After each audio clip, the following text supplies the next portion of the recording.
Hello बच्चों। अब देखिए तीसरा क्वेश्चन है कॉम्प्रिहेंशन का। इसमें पीछे हम लोग बहुत सारी चीजें लगा चुके हैं।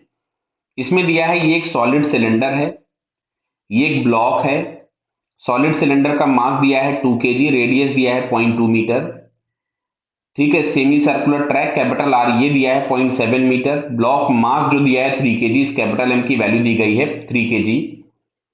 The block is resting on smooth horizontal surface, यहाँ पे सरफेस स्मूथ है तो कंजर्वेशन ऑफ मोमेंटम हम लगा सकते थे हॉरिजॉन्टल एक्सिस के लॉन्ग, बिकॉज हॉरिजॉन्टल में कोई भी एक्सटर्नल फोर्स नहीं है।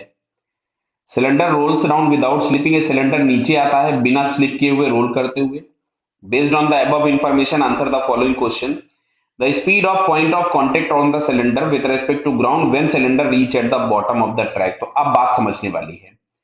यहां पे तो हम लोग देख रहे थे तो with respect to this capital M, अगर ये प्योर रोलिंग कर रहा था तो हम लोगों को पता होता है प्योर रोलिंग करते हुए ऑब्जेक्ट का जो पॉइंट ऑफ कांटेक्ट होता है उसका इंस्टेंटेनियस वेलोसिटी 0 होता है। लेकिन ग्राउंड फ्रेम से हम लोगों ने माना था कि ये पीछे जा रहा था वी नॉट से। तो भाई साहब समझना, तुम ट्रेन में बैठे हुए हो, कोई एक ऑब्जेक्ट रखा हुआ है तुम्हारे रेस्पेक्ट में रेस्ट पे है, तुम्हारे रेस्पेक्ट में रेस्ट पे है। लेकिन अगर कोई बंदा प्लेटफॉर्म पे खड़ा होगा तो उस ऑब्जेक्ट की वेलोसिटी क्या आपको ट्रेन के बराबर दिखाई देगी उस बंदे को। यानी ये जो सिलेंडर है ये इस कैपिटल एम पे रेस्ट पे है, तो कैपिटल एम जितने से जा रहा होगा क्या सिलेंडर भी उतने से ही जा रहा होगा। सिलेंडर का बॉटम मोस्ट पॉइंट का वेलोसिटी आपको मिलेगा वी नॉट। क्लियर। तो सबसे पहले हम यहाँ पे कंजर्वेशन ऑफ मोमेंटम लगाते हैं। तो कंजर्वेशन ऑफ मोमेंटम के अकॉर्डिंग हम लोगों ने लिखा था 2v is equal to 3v not. ये कैसे लिखा था मैं लिख देता हूं। हालांकि आप पिछले क्वेश्चन में जाएंगे आपको सारी चीजें लिखी हुई मिलेगी। इनिशियल मोमेंटम 0 था बिकॉज रेस्ट से छोड़ा था। इस डायरेक्शन को हम लोगों ने पॉजिटिव एज्यूम कर रखा है, तो यहां से मिलेगा बटा 2 times v minus of 3 times v not, तो ये आता था 2v is equal to 3v not. फिर हम कंजर्वेशन ऑफ एनर्जी लगाते थे। तो कंजर्वेशन ऑफ एनर्जी में हम लोग ये देख रहे थे कि सिलेंडर जो है उसका बॉटम यहां तक लीस्ट आता है और ये टॉप पे यहां था सबसे ऊपर। तो यहां से लेकर के यहां तक में जो इसका डिस्टेंस आ रहा था वो आ रहा था capital R minus small R जो कि 0.5 मीटर था। तो कंजर्वेशन ऑफ एनर्जी लगाया था तो मिला था एम जी एच, एच की जगह 0.5 is equals to half capital M into V naught square plus small M into V square plus half I omega square. Clear है।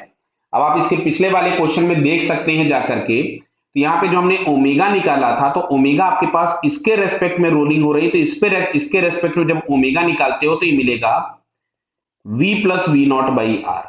अच्छा, ये सारी वैल्यूज हम लोगों ने यहाँ पुट की थी, इक्वेशन नंबर 1 और 2 को सॉल्व किया था।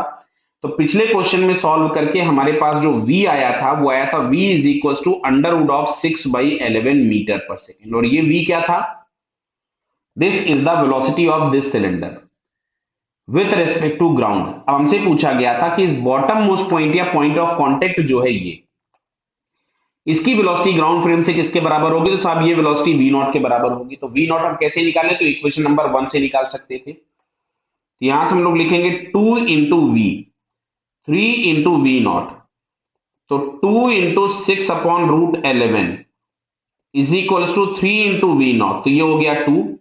तो यहां से बटा V naught is equal to आपके पास मिलेगा 4/√11 मीटर पर सेकेंड।